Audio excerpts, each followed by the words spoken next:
Assalomu alaykum hurmatli xonimlar va janoblar. Bugun biz ajoyib materiallarni e'tiboringizga havola qilamiz. Bu video kimlar uchun?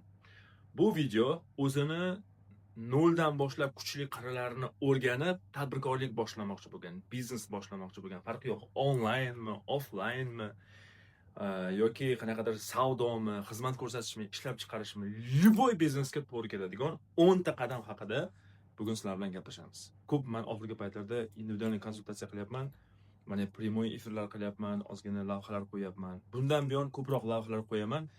Aynan tadbirkorlar qanaqa muammolarga duch kelyapti va biz qanaqa yechim beryapmiz va ularda qanaqa o'zgarishlar bo'lyapti, shularni ijtimoiy sahifaga qo'yib borishda davom etamiz. Yuzlab, minglab tadbirkorlar bilan 2016-yildan beri konsultatsiya xizmatlarini olib kelamiz. 9 yil bo'ldi. 9 yil mobaynida shakllangan 10 ta qadam haqida men sizlarga bugun ma'lumot beraman. Agar shu 10 ta qadamlarni to'g'ri tashkil qiladigan bo'lsangiz, qanaqa biznes qilishingizdan qat'iy nazar sizda muntazam o'sish, rivojlanish raqamlarida kuzatiladi. Bu video nafaqat tadbirkorlar uchun, balki biznesni endi boshlamoqchi bo'lgan yoshlar uchun ham kerak bo'ladi buni. Yoshlar uchun deyapman, aslida yosh katta odamlarga ham to'g'ri keladi. Ayrim odamlar bor.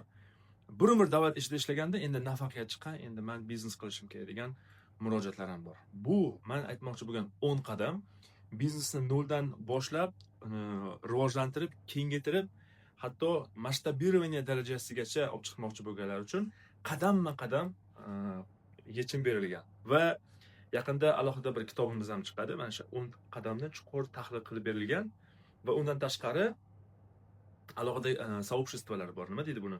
Jamoatlar bor. Telegram gruppalarda yopiq jamoatlar bor. Bemalol u yerda qo'shilib, mana shu 10 ta mavzulardan qaysi birida sizda muammo kuzatilayotgan bo'lsa, biznesda yoki shaxsiy hayotda, siz bu yerda yechim olishingiz mumkin. Keling, mana shularni men birma-bir sanab bersam. Nima mavzular ko'rib chiqamiz? Bu 10 ta qadam borasida. Keling, birinchi 10 qadamni yozamiz. 10 qadam bu shaxsiy biznesni izga solish bo'yicha 10 qadam haqida ma'lumot beriladi. Kitobni hali nomi qo'yilmagan, balki uni birgalikda sizlar bilan birga qo'yamiz. Lekin hozirgi asosiy muhim masala 10 qadam. 10 qadamni birinchi odam ko'pchilikni kuzatamiz, biznes boshlamoqchiman, palonchi bu biznes qilyapti, demak men ham mana shu biznes qilsam, men ham u odamga o'xshab ko'proq daromad qilaman. Alijon mebel bilan shug'ullanyapti, zo'r daromad qilyapti, men ham o'sha Alijonga o'xshab mebel bilan boshlasam, men ham o'sha Alijonga o'xshab katta daromad topaman. Baxtiyor aka tekstilniy bilan shug'ullanyapti, men ham Baxtiyor akaga o'xshab tekstilniy biznes bilan shug'ullansam, xuddi o'shanga o'xshab men ham daromad topaman degan noto'g'ri tushuncha bilan biznesga kirib ketganlar juda ham ko'p. Eng avvalo biznesda yo'nalish tanlashdan oldin atrofda emas, birinchi o'rinda odam o'zidan boshlash kerak, o'zini taftish qilishdan boshlash kerak. Hali bu biznes haqida gap ochish mumkin emas. Bu birinchi bosqichda. Birinchi bosqich bu nima? Birinchi bosqich bu self discovery deydi inglizlarda, o'zlikni anglash, o'zlikni kashf qilish. Keling, men o'zbekchasiga o'zlikni anglash deb yozaman. Birinchi qadam o'zlikni anglash. Bu nima degani? Siz boshlamoqchi bo'lgan biznes, sizning qobiliyatingiz, o'tmishdagi tajribalaringiz, hobbilaringiz, qiziqishlaringiz mana shu hamma talablarga mos kelish kerak. Bozordagi talablar, kelajakdagi trendlar, bozorda pul bormi? Agar bu xizmat yoki tovarni bugun olib keladigan bo'lsangiz, qobiliyat, qiziqishingizga asoslanib boshlagan biznesni ertaga mijozlarga taqdim etadigan bo'lsangiz, kimdir qiziqadimi? Kimdir to'lov qilishga tayyormi? Mana shularni avval anglashdan oldin, biznesda yo'nalish tanlashdan oldin, avvalo odam o'zini taftish qilish kerak. O'tmishda qanaqa sohada ishlagan, qanaqa sohada oson pul topgan, qanaqa sohada yengil pul topgan, qanaqa sohada qiynalib pul topgan, sizni qanaqa qirralaringiz uchun odamlar kompliment qilib maqtaydi, qanaqa kuchli qirralaringiz bor uchun yaqinlaringiz sizni maqtaydi, qanaqa sohalarda sizdan ko'proq maslahat oladi, internet yoki kitoblarda ko'proq qanaqa mavzularda qiziqib ko'proq ma'lumotlarni o'rganishga harakat qilasiz, qanaqa ishlar bilan shug'ullanasiz, yarim kechasigacha hatto charchoqni his qilmaysizda mazza qilib ishni bajarasiz, qanaqa sohalar sizga zavq beradi, qanaqa hobbilaringiz bor, qanaqa sohalarda tasavvur qiling, pul uchun ishlashga majbur emassiz, pul yetarli bo'lganda qanaqa sohalarda siz umringizni oxirigacha hayotingizni bag'ishlashga tayyor bo'lgan bo'lardingiz. Mana shularni chuqur o'rganib chiqiladi va buni tagida juda katta imkoniyatlar eshigi ochiladi. Har bitta odamda 500 ga yaqin sohada qobiliyat bo'ladi. 500 ga yaqin sohada qobiliyat bo'ladi. Bu oddiy insonmi yo muvaffaqiyatli insonmi, 2 ga o'qiganmi, 5 ga o'qiganmi, a'lo o'qiganmi, umuman farqi yo'q. ayol kishimi, erkak kishimi, Amerikada yashaydimi, O'zbekistonda yashaydimi, Afg'onistonda yashaydimi, farqi yo'q. Dubayda yashaydimi, umuman farqi yo'q. Libo yerda biznes qilsa bo'ladi. Har qanday joyda biznes qilsa bo'ladi. Muhim odam o'zini kuchli qirralarini o'rganishi kerak. Qobiliyatini, iste'dodini. Sotuvda yaxshimi, marketingda yaxshimi, mahsulotlarni qo'l bilan yaratishda yaxshimi, odamlarni boshqarishda yaxshimi, dizaynda yaxshimi. Hamma ko'nikmalar bu yerda biznesda resurs hisoblanadi. Va bu resurslarni kashf qilish uchun siz o'zingizni anglashingiz kerak. O'zlikni anglash bosqichida bo'lishingiz kerak. Mana 120 ta savol bor. Mana shu 120 ta savollarga javob berish natijasida siz boshqatdan tug'ilasiz. Siz o'zingiz boshqatdan kashf qilasiz. Nima uchun bu hayotga kelganingizni anglab yetasiz. Men tug'ilishdan bir qanaqadir missiya bo'lish kerak-ku, qanaqadir maqsad bo'lish kerak-ku degan savol bilan juda ko'p odamlar yashab umrini o'tkazaveradi. Nima uchun tug'ilganini bilmasdan yashab umrini o'tkazaveradi. Har bitta odamning prednazначенияsi bor. Har bitta odamning peshonasiga yozgan taqdiri va missiyasi bor. Ana shu missiyani bilish kerak do'stlar. Oldindan aniqlashingiz kerak. Xudo sizga qanaqa sohada qobiliyat bergan, iste'dod bergan bularni o'rgansa bo'ladi. Maxsus formulalar, maxsus savollar bor va mana shu savollarga javob berish natijasida siz uni chuqur o'rganib chiqasiz. Bu haqida ham gaplashamiz. Endi ikkinchi qadam. Siz endi kuchli qirralaringizni o'rgandingiz. Kuchli qirralaringizni o'rganganingizdan keyingi qadam endi qaysi yo'nalishlarda biznes qilish sizga to'g'ri keladi, qaysi yo'nalishlarda biznes qilish umuman sizga tavsiya etilmaydi. Ming harakat qiling, ming pul sarflang, rivojlanmaydi. Shunaqa bizneslar bor. Ming pul sarflang, ming ekspertlarni jalb qiling, lekin 1024 ga 7 ishlang, rivojlanmaydi. Chunki bu sizga to'g'ri kelmaydigan biznes. Bu qobiliyatingiz, iste'dodingiz, qiziqishlaringizga to'g'ri kelmaydigan. Prosta pul uchun kirib qolgansiz bunaqa sohaga. Mana shularni farqlay olishingiz kerak. Har qanaqa muvaffaqiyatli odamlar o'zini kuchli qirralarini aniqlagandan keyin o'zini hobbilariga, o'zini qiziqishlariga, o'zini iste'dodiga keyin o'zlarini biznes imperiyasini qurgan. Shuning uchun siz biznes boshlashdan oldin albatta birinchi qadamdan o'tishingiz kerak. Birinchi qadam o'zlikni anglash, self discovery. Ana endi ikkinchi qadam haqida gaplashamiz. Ikkinchi qadam biznesda yo'nalish tanlash. Ikkinchi qadam bu biznesda yo'nalish tanlash. Vыбор nisha deydi. Ya'ni qaysi bizneslarda bugun shug'ullansangiz bo'ladi. O'tgan safargi birinchi qadamdagi hamma mashqlarni bajarib chiqqaningizdan keyin sizni o'zingizda qaysi sohalarga qiziqishingiz bor, qaysi sohada qobiliyat bor, yaqqol ko'zga ko'rinib qoladi. Va shulardan kelib chiqib siz yo'nalish tanlasangiz bo'ladi. Aytaylik, birinchi bosqichdagi self discovery, ya'ni o'zlikni anglash bosqichida savollarga javob berish natijasida sizda sotuv ko'nikmasi yaxshi shakllangan. Odamlar bilan muloqot qilish, begona odamlar bilan ham muloqot qilib, bemalol gaplashib ketish ko'nikmasi bo'lsa, demak sizda sotuvga oid qobiliyat bor. Qanaqadir sotuv bo'limlarini shakllantirish bo'yicha yoki qanaqadir yaxshigina kimdadir tovar borda, siz o'sha tovarlarni xizmatini sotib berish xizmatini taklif qilishingiz mumkin, bilan hamkorlikda ishlashingiz mumkin. Shunga o'xshagan o'zingizni kichkinagina yo'nalishlaringizni boshlashingiz mumkin. Aytganda, xonasiga kelganda aytib o'taman, pul topish uchun eng qisqa, tez yo'l bu sotuv ko'nikmasiga ega bo'lish orqali. Sotuv ko'nikmangiz ega bo'lsa, atrofda tovar tiqilib yotibdi. Istalgan tovarni egasiga borib, men tovarni sotib beraman, menga komissiya chiqaraverasanmi deydigan bo'lsangiz, jon deydi. Mana sizga biznes qilishda eng qisqa, tez yo'llardan biri. Ikkinchi qadam endi biznesda yo'nalish tanlash ekan. Qanaqali biznesda yo'nalish tanlanadi?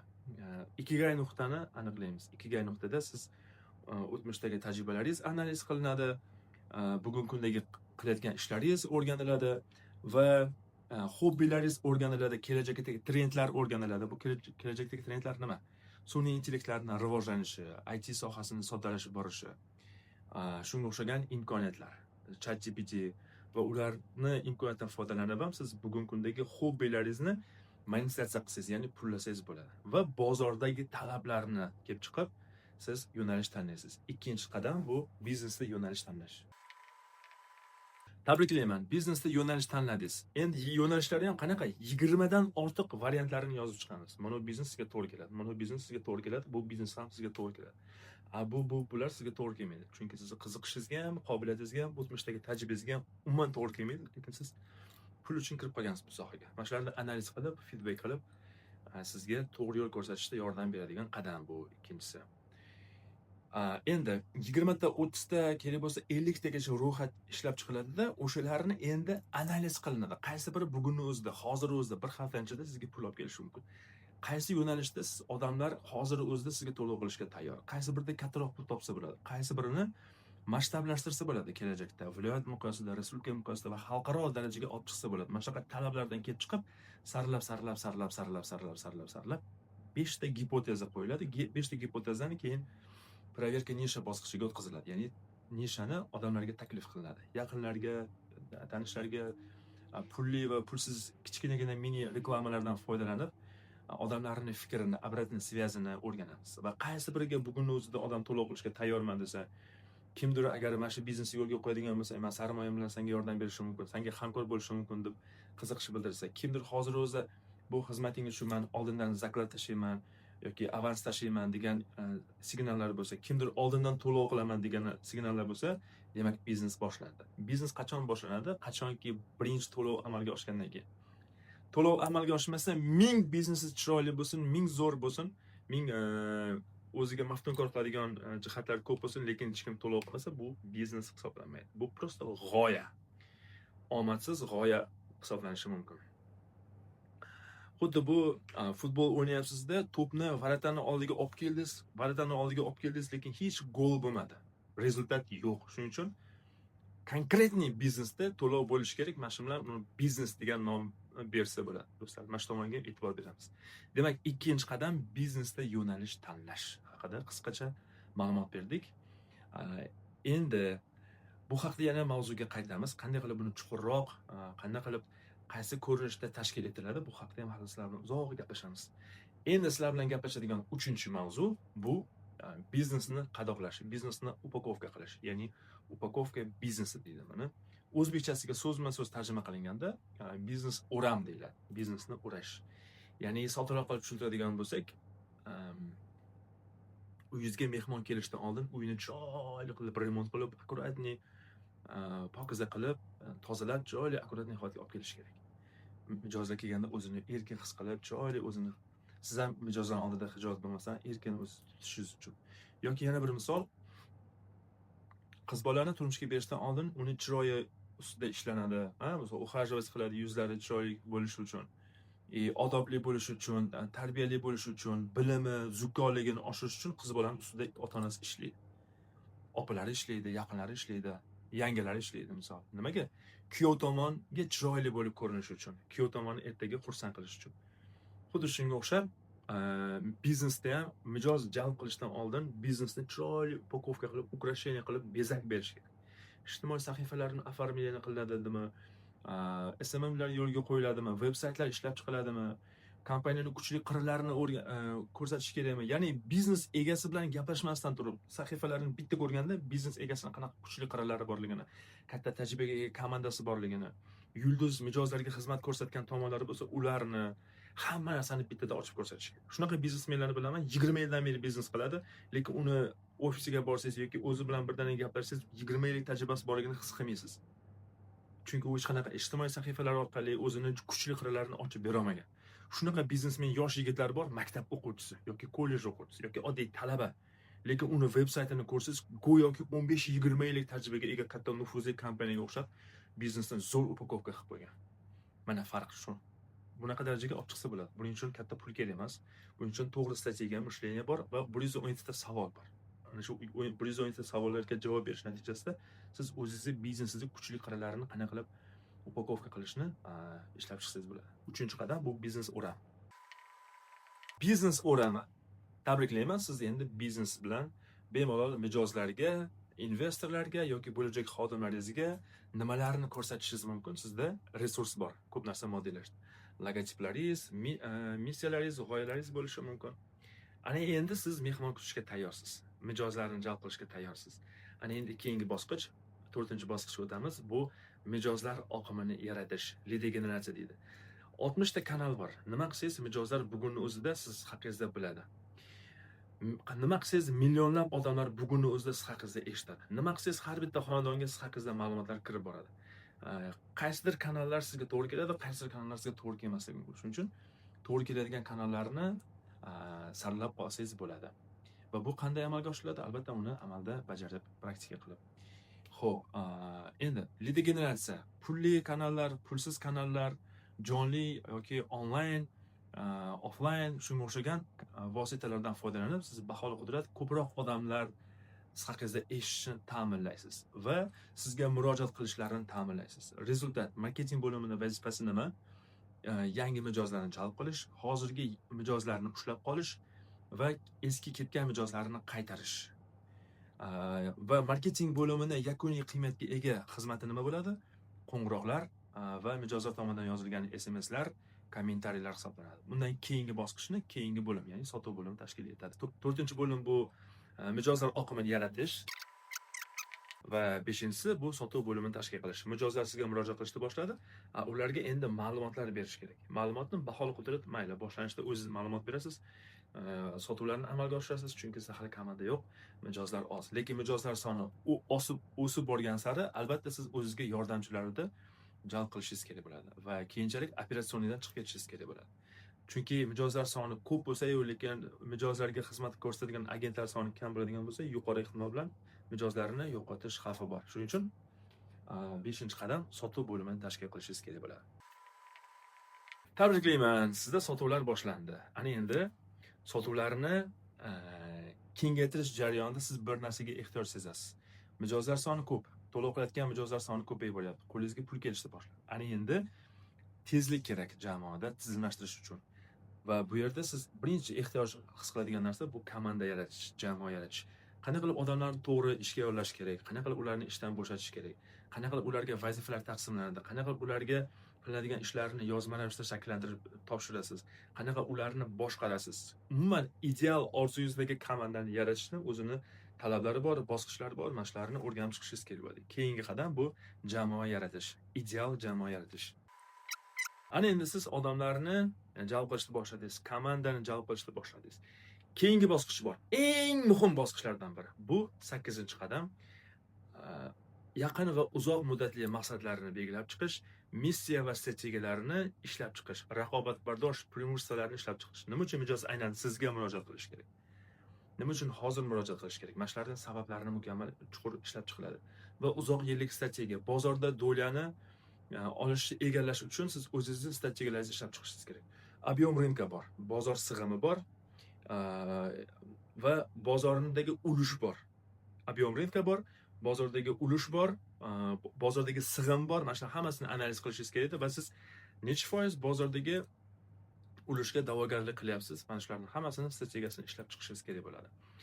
Va missiyalar.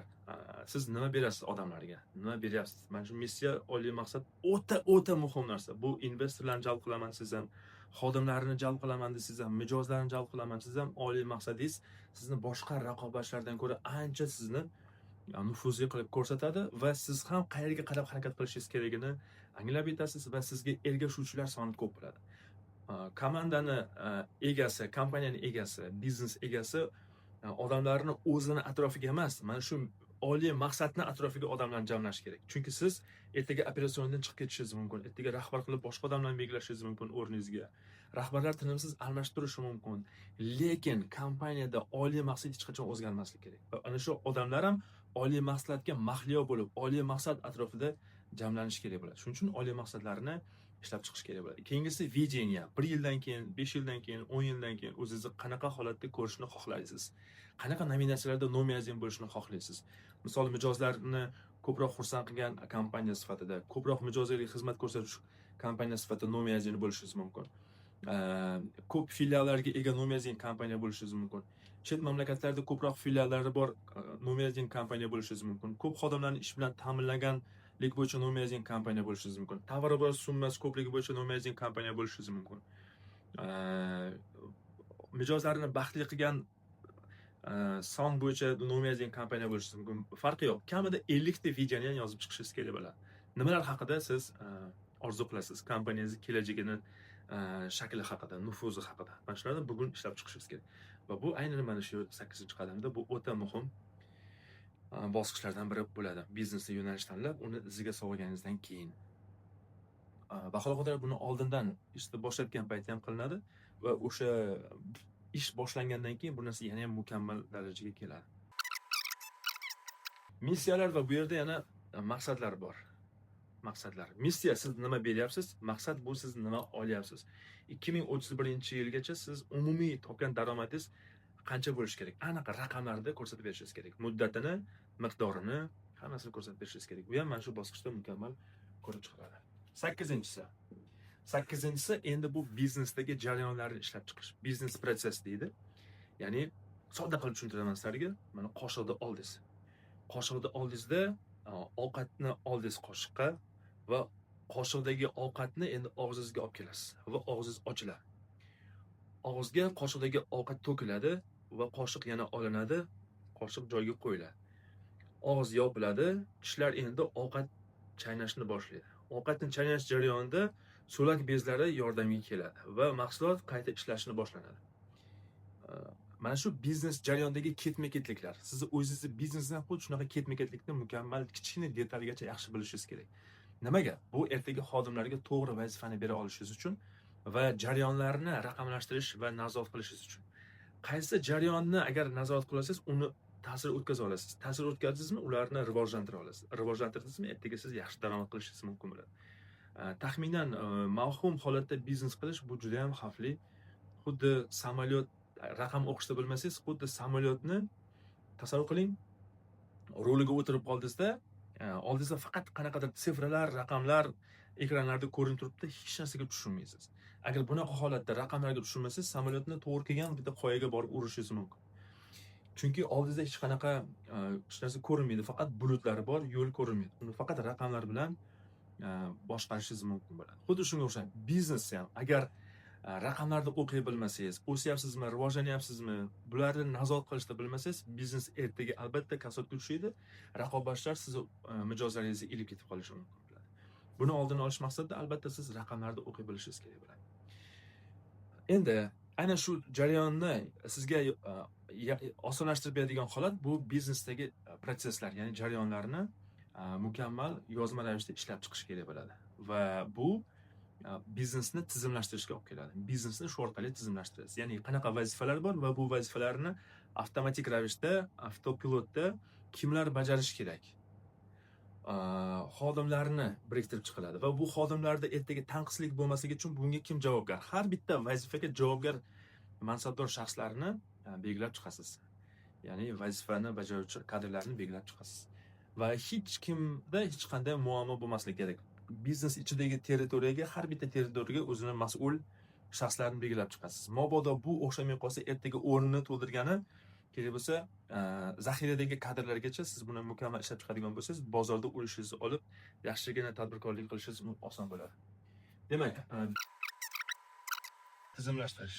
Biznesni tizimlashtirganingizdan keyin sizni tabriklayman. Endi siz operatsionidan bemalol chiqishingiz mumkin. Siz bo'lsangiz, bo'lmasangiz, oilaviy umraga borasizmi, Dubayga sayohatga kelasizmi, boshqa mamlakatlarga borasizmi? Biznes agar siz yo'ligingizda ham muntazam rivojlanishda davom etayotgan bo'lsa, tabriklayman, siz kompaniyada tizim yarata oldingiz, sistema yarata oldingiz. Endi sistema yaratgandan keyingi qadam bu masshtablashtirish. Biznes endi bemalol qo'rqmasdan masshtablashtirish bo'ladi. Biznesni tizimlashtirmasdan turib kengaytiraman desangiz, bu tizimlashmagan biznesni kengaytirib borasiz. Hamma joyda tizimlashmagan katta xarajatlar, yo'qotishlar, o'g'riliklar, xiyonatlar, har xil muammolarga duch kelasiz. Kichkinagina holatda tizimlashtirib, keyin uni masshtablashtirsangiz bo'ladi. Masshtablashtirish nima? Yangi geografik nuqtalar ochish, yangi filiallar ochish, yangi mahsulotlar assortimentlarini kengaytirish, mijozlar segmentini oshirish, masalan, ayollar uchun tekstil mahsulot ishlab chiqargan bo'lsangiz, endi erkaklar uchun yoki bolalar uchun ishlab chiqarishni yo'lga qo'yishingiz mumkin. Shunga o'xshagan. Yangi geografiyalar kashf qilish, yangi mamlakatlar filiallar ochish yoki yangi mijozlarni jalb qilish yangi mamlakatlardan. Shu paytgacha Rossiyaga eksport qilgan bo'lsangiz, endi Dubay orqali Birlashgan Arab Amirligiga eksport qilishingiz mumkin. Shunga o'xshagan bosqichlarga yetib keldingiz. Chunki siz biznesni tizimlashtirish ko'nikmangizni o'zida shakllantirdingiz. Men sizlarga aytib o'tgan har bitta bosqichning o'zining yechimlari bor, tayyor resheniyalari bor va formulалari bor. Bemalol buni istalgan biznesga qo'llasa bo'ladi. Mana endi masshtabирование 9-qadam bu biznesni masshtablashtirish, ya'ni o'zbekchasiga qanaqa bo'ladi? Kengaytirish deyiladi. Ruschasiga talaffuz qilish ham qiyin. Masshtabирование. Endi masshtablashtirish mavzusini yozib qo'yamiz. 10-si nima deb o'ylaysizlar? Kelinglar, men 10-sini hozircha aytmayman. Birinchidan doskada kichkina joy qoldi. Ikkinchidan men sizlarning fikrlarini bilmoqchiman. 10-qadam nima deb o'ylaysizlar? Sizlar fikrlaringizni yozinglar. Oxirida keyin men alohida video chiqaraman, chunki 10-qadam bu katta mavzu. E'tiboringizni rahmat do'stlar.